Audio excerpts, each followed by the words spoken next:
Hey, Snapflash fam! Botswana's President Duma Boko just dropped some powerful words at the African Union Summit, calling for self-reliance in health financing and urging Africa to break free from donor dependency. His message?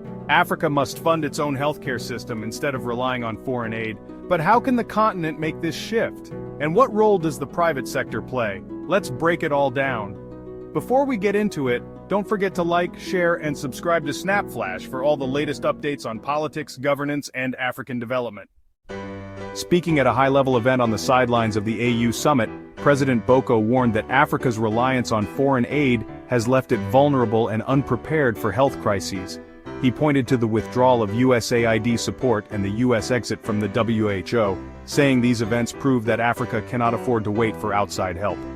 He called for strategic foresight and self-sufficiency, urging African nations to take control of their healthcare investments instead of relying on donors. His message was clear: if we don't fund our own healthcare systems, we will always be at the mercy of others. We have seen how our complacency over the years, and I want to call it that, has placed us in situations of vulnerability, even fatal vulnerability, where we are now at the mercy of external powers on account of our over-reliance on aid coming from the developed world.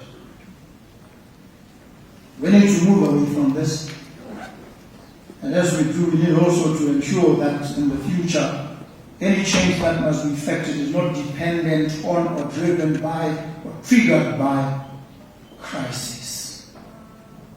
Because these crises, as we learn, sound in human lives and livelihoods.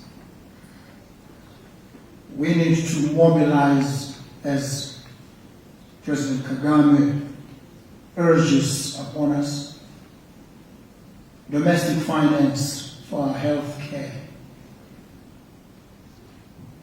We need, in the process of so doing, to avoid falling into the trap wherein governments pride themselves in the universal provision of standardized, low-quality goods and services.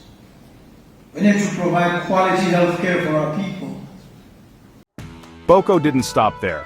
He also put the private sector on notice, saying businesses must step up and invest in health financing. The private sector needs a healthy workforce to thrive. If they don't invest in healthcare, they'll struggle to find skilled and productive workers, he argued. He stressed that public-private partnerships are crucial for sustainable healthcare funding, moving beyond just relying on government budgets. And we need to make the point to the private sector as well that they need workers, they need skills. And these skills must be provided by healthy, vibrant workers whose health and vitality must become as much their concern as the private sector as it is the concern of the governments. And so it seems to me that the partnership is inescapable. It presents itself, it obtrudes, it pushes itself forward. Because if the private sector doesn't take its rightful place next to governments, they run the risk at some point of not having the kind of workforce that they need to power their industries and to drive their profit valorization. And so it seems to me that the case is makes itself eminently for this partnership between governments and the private sector. We also need to appreciate, and I've seen it in Botswana, young professionals in the institutions of learning engaging in vigorous subjacent experimentation. One told me, he went around in the most far-flung areas of the country and interviewed old people and asked them, you don't have a clinic in your area, but children have been born here. You've raised healthy families in this area. How did you do it? And he was referred to local medicine men who were using local plants and herbs. And he says he's now taken some of these and he's testing them, and he has established that some of them carry some serious potency in relation to some of these critical conditions. So we need to also harness indigenous knowledge and learning, engage in research and development of these plants and herbs that are found so abundantly in our countries, on our continent. The AU Summit also saw the launch of a new health financing initiative aimed at coordinating governments, businesses, and development partners to ensure every African has access to quality healthcare. With Botswana leading the charge, Boko's vision is clear. Less reliance on foreign donors, more investment in local research and healthcare systems, stronger public-private partnerships to ensure long-term sustainability.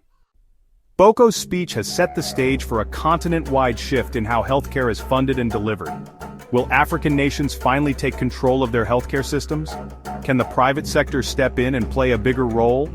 And will traditional medicine become a mainstream solution for Africa's health challenges? The answers could define Africa's healthcare future for generations to come. Now we want to hear from you. Do you think Africa is ready to fund its own healthcare systems, or is donor support still necessary? Drop your thoughts in the comments. And don't forget to subscribe and turn on notifications so you never miss an update.